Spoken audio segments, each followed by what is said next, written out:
Bonjour, bienvenue dans cette vidéo. On va voir comment résoudre un problème avec des fractions. Alors, avant toute chose, je vous rappelle deux choses très importantes. Quand on a des problèmes avec les fractions, on va utiliser le fait que dans une phrase, le mot du, de la, des ou un des apostrophes va toujours se remplacer par une multiplication. Par exemple, si vous avez 4 onzièmes de 682 euros, on calculera 4 onzièmes fois 682 euros. Si on a 3 quarts d'une classe de 24 élèves, on remplacera ce D' par le fois et on calculera 3 quarts fois 24 élèves. Donc dans cette vidéo, je ne vais pas expliquer comment on fait les calculs, vous le trouverez dans une vidéo, dans une de mes vidéos sur la multiplication des fractions. La deuxième chose à savoir, pour résoudre les problèmes avec des fractions, c'est que le tout vaut 1. C'est-à-dire, ça va nous servir quand on a des problèmes avec le reste. Par exemple, si on vous dit qu'Alice mange 2/5 d'un gâteau et que Lucas en mange un quart, on vous demande quelle part du gâteau il reste, on va calculer 1, c'est-à-dire tout le gâteau ici, moins un quart qui correspond à la part de Lucas et moins 2/5 qui correspond à la part d'Alice. Voilà, ça c'est important dans tous les problèmes. Alors, on va aborder un problème de partage. Il comportera deux questions. Je vais vous montrer comment y répondre en s'aidant de l'énoncé et de la façon la plus courte et la plus simple à mes yeux. On peut aussi le résoudre très simplement grâce à un schéma. Je vous montre ça à la fin de la vidéo. Alors voici le problème, c'est un pirate qui amasse un gros magot de pièces d'or et qui décide de répartir son magot de la façon suivante. Lui-même va prendre 2/3 du magot, ensuite son second se servira et prendra 4/7 du reste, et enfin les 15 membres de l'équipage vont se partager le reste de façon équitable. Alors première question, on nous demande quelle part du magot recevra le second et l'ensemble de l'équipage. Alors pour ça, on va bien chercher dans l'énoncé, la réponse est dans l'énoncé.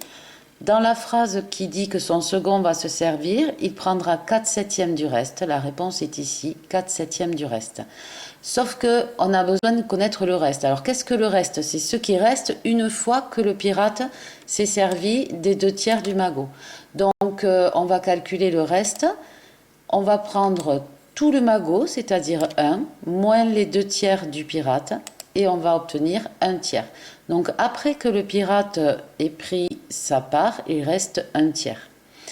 À présent, revenons à la part du second. 4/7 du reste, on va traduire ce petit bout de phrase mathématiquement.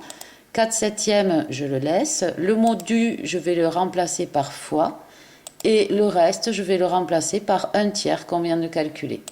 On effectue le calcul et on trouve que le second reçoit 4/21 du magot complet. Prenons la part de l'équipage. Donc l'équipage va prendre tout le reste, c'est écrit dans l'énoncé. Donc je vais prendre tout le magot, c'est-à-dire 1. Je vais enlever la part du pirate, 2/3. Et je vais enlever la part du magot que va prendre le second, c'est-à-dire 4/21. On effectue le calcul et on obtient que l'équipage va recevoir 3/21 du magot. Voilà pour cette première question. Deuxième question. Sachant que le magot s'élève à 315 pièces d'or, calculez le nombre de pièces d'or que va recevoir chaque personne. Alors là, c'est pareil, la réponse est dans l'énoncé en fait. Pour le pirate, on sait qu'il va prendre 2/3 du magot. Je transforme ça mathématiquement, ça va me donner 2/3. Je remplace du par fois et le magot par 315 pièces. J'effectue le calcul et j'obtiens 210 pièces.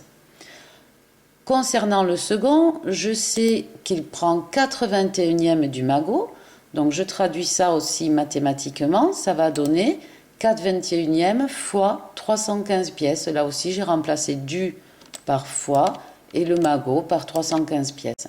On obtient 60 pièces pour le second. Et puis, l'équipage va prendre 3/21 du magot, donc 3/21 fois 315 pièces. On obtient ici 45 pièces. On peut vérifier que 210 plus 60 plus 45 donne bien les 315 pièces au total.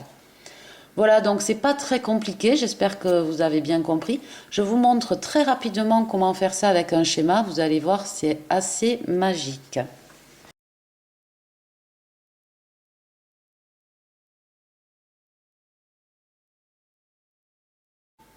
Alors, Là, pour faire un schéma à partir d'un problème comme ça, vous cherchez les fractions dans l'énoncé. On voit qu'il y a la fraction 2 tiers, il y a la fraction 4 septièmes.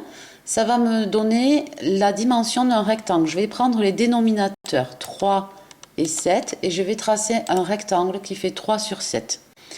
Et de cette façon, vous allez voir, le problème est très très simple. Donc toute l'astuce est là, tracer un rectangle avec les dénominateurs des fractions comme longueur et largeur. Alors, on va dessiner, le pirate prend 2 tiers du magot, donc il faut que mon rectangle soit partagé en tiers. Je vais regarder ici en ligne, puisque j'ai 3 lignes, et donc le pirate va prendre 2 lignes sur 3, j'en colorie 2 sur 3. Ensuite, son second va prendre 4 septièmes du reste, le reste c'est la ligne blanche ici qui reste, elle est déjà partagée en 7. Le second va prendre 4 parts sur les 7, donc je colorie 4 cases sur les 7, ça va revenir au second. Et enfin, l'équipage va prendre le reste c'est la partie blanche ici, donc il va revenir à l'équipage. Alors on peut vérifier très vite avec ce qu'on avait trouvé tout à l'heure. On avait vu que le second recevait 4/21e du magot. Alors effectivement, ici, dans mon rectangle, j'ai 3 fois 7, c'est-à-dire 21 cases. Et le second a bien 4 cases sur les 21. Donc 4/21e du magot. Pour l'équipage, on a bien 3 cases sur les 21. On obtient bien ce 3 sur 21 de tout à l'heure. Voilà, donc j'espère que ça vous aide, que vous aurez bien compris. Je vous remercie et je vous dis à bientôt.